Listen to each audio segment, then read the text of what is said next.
So the Biden administration is backing America's farmers in the hopes of fighting climate change. In the past week alone, the administration has announced investments of more than $600 million toward projects aimed at bringing clean energy to farms across the country.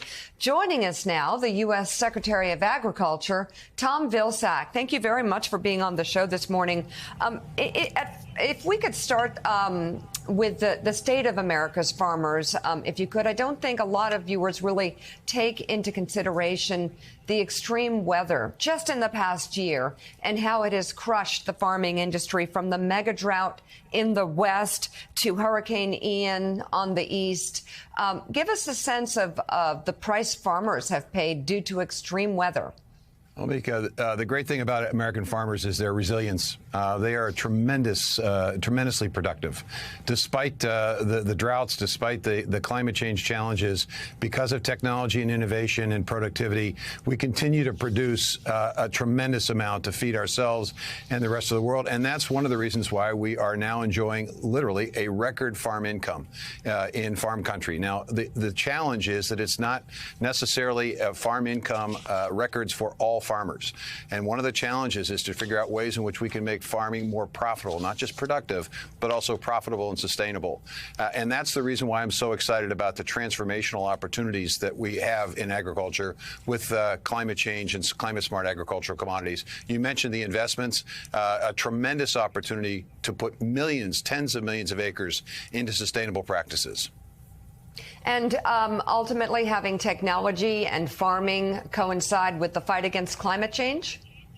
Absolutely. We have basically now have 141 projects in which we're investing resources with tens of thousands of farmers across America, all commodities, all states. It's a tremendous opportunity for American leadership in climate smart commodity production.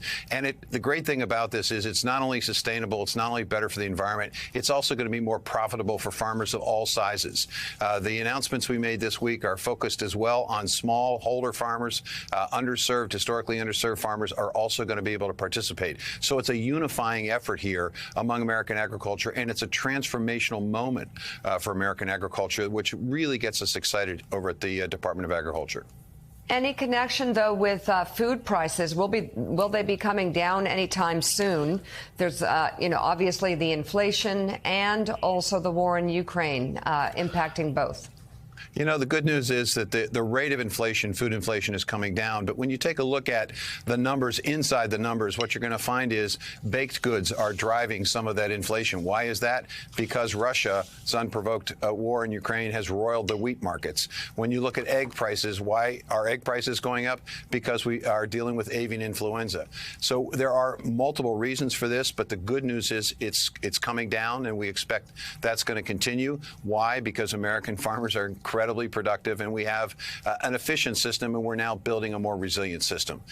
We're looking at a way in which we can produce more local and regional food systems. We learned from the pandemic the necessity of having a stronger local and regional system. That's also complementing our ability to create new revenue streams for America's farmers and more rural job opportunities as well. It's an exciting time. U.S. Secretary of Agriculture Tom Vilsack, thank you very much for coming on the show this morning. We appreciate it.